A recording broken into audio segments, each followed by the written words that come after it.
Europe should have been involved in negotiations with Russia, but it said no. Ukraine should have been involved with negotiations with Russia, but Zelensky actually issued a decree back in October 2022, no negotiations. So there were no negotiations. Now Trump is starting negotiations. Now the Europeans and Zelensky are saying, oh my God, oh my God. Well, Europe should have been negotiating. My advice to Borrell for years was go to Moscow, go talk. You're the diplomat. Didn't happen because the attitude here was, unfortunately, Russia's the enemy. We must defeat Russia on the battlefield. We must militarize. And so there were no diplomats around. All the people who called themselves diplomats were basically arms salesmen. They weren't engaged in diplomacy. Now we finally have some diplomacy started. It's good. It's crazy to me a lot. Like majority, like out of the 700 members of the European Parliament, which one of them, 720, majority of 500 of them, they vote to continue this war, to keep sending weapons.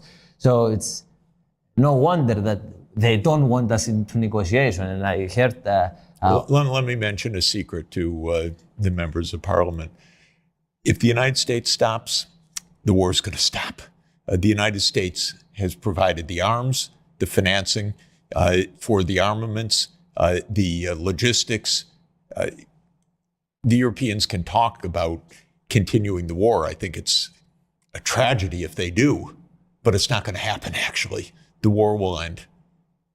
What we could do better as Europeans to be more influential in this thing and to play a part of these talks? Well, all of this came about because of American arrogance and stupidity. Sorry to say. This goes back 30 years.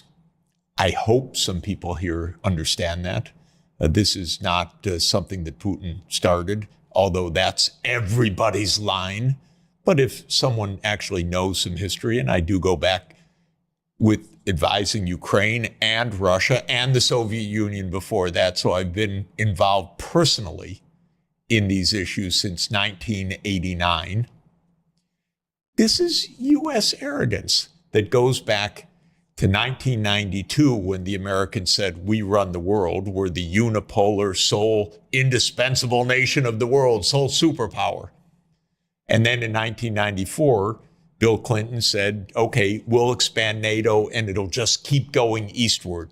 We told the Soviets we won't move 1 inch eastward, doesn't matter. We're going to do it. We're Americans. We do whatever we want. And Zbig Brzezinski, people here know, they should go back and read his grand chessboard book, 1997, where he lays out Washington policy. He actually has a chapter. What will Russia do as NATO expands eastward? And his conclusion is they can't do anything. They'll have to agree to whatever the United States says. So people should learn a little bit of history. They should understand that the United States, their ally, destabilized the nuclear arms control framework in 2002 by unilaterally withdrawing from the anti-ballistic missile treaty. This was the single most destabilizing action by the United States, even more than so many other terrible things, because the nuclear arms framework is the centerpiece of stability with Russia. And the United States unilaterally walked out. The Russians were extraordinarily upset about this. And then the U.S. started placing anti-ballistic missile systems in Poland and Romania, these Aegis missile systems. And listen to what the Russians are saying. It would be like Russia putting missile bases in Mexico or Canada. Do you think America would say, well, that's their business. How can we have any concern? And then if the United States expressed a concern, Russia would say, well, but Canada wants it or Mexico wants it. This is the childish attitude of the United States.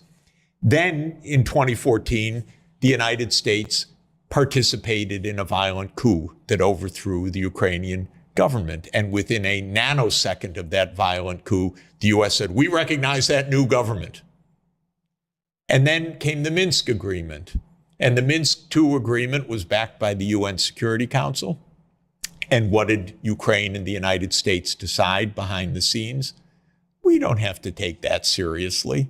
Forget it. We don't like that agreement. That was at gunpoint. UN Security Council backs this unanimously. The United States says, no, don't worry about it. So the war continues already from 2014 to 2021.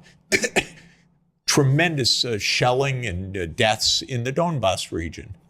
Then Putin says at the end of 2021, we need a new security arrangement between Europe and Russia, between the United States and Russia.